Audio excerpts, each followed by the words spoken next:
सबको ओम शांति। आज हम सब लोग टाइम मैनेजमेंट पर चर्चा करेंगे, क्योंकि यह सब लोगों के लिए बहुत ही महत्वपूर्ण विषय है और हमारे जीवन में यह क्रांतिकारी परिवर्तन लाता है। इसलिए बार बार इसकी चर्चा करना और इसके अनुसार अपने जीवन को व्यवस्थित करना बहुत ही आवश्यक है। हम लोग अपने जीवन में अपने गोल को नहीं सेट करते हैं और ये देखते हैं कि हमें क्या क्या काम करने हैं आगामी दिनों में। जब ये सब नहीं सेट करते हैं तो जीवन एक जैसे टू एंड फ्रो की तरह चलता रहता है। तो कभी हम इधर घूमते हैं, कभी उधर घूमते हैं और हमारा जीवन कभी भी व्यवस्थित नहीं हो पाता है। आप देखे होंगे कि कुछ अटेम्प्ट्स होते हैं कि जो चारों तरफ इधर उधर घूमते रहते हैं और अगर वही अटेम्प्ट्स किसी टारगेट पर रहते हैं तो कुछ काम उनसे हो जाता है और अनटारगेटेड है तो कोई काम नहीं हो पाता। ऐसे हमारा जीवन है। अगर हम अपने जीवन में अपने जो टारगेट है उसको फिक्स किए हुए हैं, टारगेट से तात्पर्य जैसे 1000 पन्नों की किताब है और उसे हमने टारगेट लिया कि 10 दिनों में पढ़ना है, तो आप देख सकते हैं कि 10 दिनों में पढ़ने के लिए 1000 पन्नों की किताब को पर डे कितना पढ़ना पड़ेगा। और अगर 500 पेज की किताब है,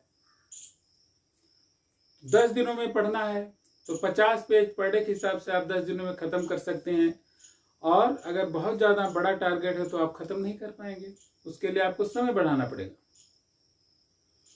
ऐसे ही मार्केटिंग में जो लोग होते हैं वो अपने गोल को सेट करते हैं कि कितनी हमारी अर्निंग करनी है या कितने प्रोडक्ट बेचना है, वो सब सेट करते हैं। तो अगर हम स्टूडेंट हैं तो हमें क्या क्या पढ़ना है, अगर ये गोल सेट करते हैं। हम बिजनेसमैन हैं तो अपने बिजनेस के गोल सेट करते हैं तो हमारा जीवन बहुत ही अच्छा चलेगा। और गोल सेट करने के साथ साथ क्या करना, हमारी प्रायोरिटीज भी तय होनी चाहिए कि कौन सा गोल हमें पहले अचीव करना है और कौन सा गोल हमें बाद में अचीव करना है। अगर प्रायोरिटी हम तय नहीं करेंगे तो हमारा जो काम है वो नहीं हो पाएगा। आप अपने दिन में देखते हैं कि कौन सा हमारे समय का भाग वो जो प्रोडक्टिव है, जो सबसे अच्छा है। वैसे आम लोगों के लिए सुबह का वक्त सबसे अच्छा माना जाता है कि सुबह जो सबसे बड़े बड़े टास्क तय करने हैं उसे आप सुबह के समय सेट कर लें या अपने काम के प्रारंभ में तय कर लें। जब भी आप काम प्रारंभ करें तो ज्यादा आसान होता है। आपका जो भी डेली प्लान हमें सुबह सुबह सेट कर लेना चाहिए कि सुबह आज हमें क्या क्या करना है। अगर उसके अनुसार करेंगे, थोड़ा सेट करने में समय जरूर लगता है लेकिन वो समय आपके लिए बहुत ही प्रोडक्टिव होता है और आप देखते हैं कि पूरे दिन में हमें क्या क्या करना है और चीजें भूलती भी नहीं है और काम अच्छे से हो जाता है। डेली के साथ साथ हमें क्या करना है, सप्ताह के भी, सब वीक के अपने जो समय है उसके लिए भी हम गोल सेट करें। मंथली गोल्स भी आप सेट कर सकते हैं कि इस महीने हमें क्या क्या करना है और इसके साथ साथ ईयरली गोल्स भी तय हो तो कितना ही अच्छा है।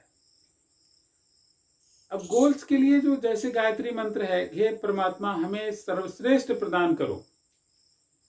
क्योंकि हमें पता नहीं कि हमारे जीवन का क्या गोल है, तो प्रार्थना के साथ अगर हम अपने गोल को तय करते हैं, भगवान से भी अन्य लोगों से विनम्र होकर के हम रहते हैं, तो हमारे गोल्स जल्दी अचीव होते हैं। अब आप देखिए कि जो आपने गोल बनाया और जितने समय के लिए आप कर रहे हैं, तो क्या करना है, ऑडिट योर टाइम। अपने टाइम का खुद ही ऑडिट करना है कि हमने क्या क्या गोल बनाए थे, या जीवन में हम क्या क्या कर रहे हैं, या दिन में हम क्या क्या करते हैं और क्या वह वर्क हमारा प्रोडक्टिव है, क्या वो समाज को कुछ दे रहा है। तो अगर हम समाज को कुछ देने लायक हैं तो शायद हमारा जीवन सार्थक है। और अगर उस प्रक्रिया में क्या क्या हमें करना वो हम खुद सेट करें। हर आदमी का जो स्वभाव होता है अलग होता है। हर आदमी के जो प्रकृति है, वात पित्त का प्रकृति भी अलग होती है। हर आदमी का अपना अपना एक पिछले जो कर्म संस्कार है, उस कर्म संस्कार के आधार पर उसका स्वभाव बन जाता है। तो कोई किसी स्वभाव के आधार पर कुछ कामों को कर सकता है, कुछ कामों को नहीं कर सकता। अच्छा, उसको अच्छा नहीं लगेगा। तो आप देखें आपका स्वभाव किस तरह का है, और अगर आप परिवर्तन लाना चाहते हैं तो लगातार उस पर लगें कि आपके स्वभाव में परिवर्तन आए, ताकि आपका जीवन अच्छा चल सके। अब इसके बाद देखिए कि आप अगर अपने को समझ लिए हैं, अपने को समझने के साथ साथ अपने देखिए समय कितना है। भगवान ने भगवत गीता में कहा है कि समय मेरा ही स्वरूप है, अर्थात समय परमात्मा की सबसे बड़ी हमें देन है और उसकी तुलना में पैसे संपत्ति कुछ भी नहीं हो सकता है। अब देखिए अगर कोई आदमी धरती से जाने वाला है, अब वो कहे कि नहीं पूरी धरती की संपत्ति हम दे देंगे, तो शायद कभी कभी जीवन को बचाना संभव नहीं होता है। इसलिए समय की कीमत सबसे ज़्यादा है। समय की कीमत को हम समझें और अपने आप को उसके अनुसार व्यवस्थित करें और कुछ ऐसा करें जो आम लोगों के लिए लाभदायक हो। भगवत गीता कहती है निर्वैर सर्वभूतेषु यः समाहित पांडव, जो सभी प्राणियों के लिए वैर रहित है। हम सबके सद्भावना के साथ काम करें। जो दुष्ट हैं, जो सज्जन हैं, सबके निर्माण करता परमात्मा है।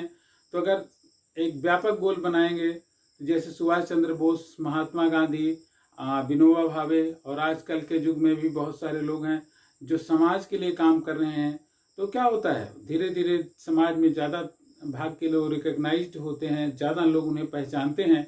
और एक समय ऐसा आता है जब भगवान उनकी योग्यता का आधार पर उन्हें अच्छे अच्छे पद भी प्रदान करते हैं। तो हम सभी इस दिशा में लगें और हमारे जितने छात्र हैं, जितना हमारे दर्शकगण हैं, हम सभी लोग मिलकर के इस दुनिया को अच्छा बनाने के लिए सदैव प्रयासरत रहें। तो सर्वे भवन्तु सुखिनः, सर्वे सन्तु निरामया, सर्वे भद्राणि पश्यन्तु मा कश्चित् दुःख भाग् भवेत् की मंगल कामना के साथ सबको ओम शांति। आप हमारे साथ जुड़े रहें और आपका कल्याण हो।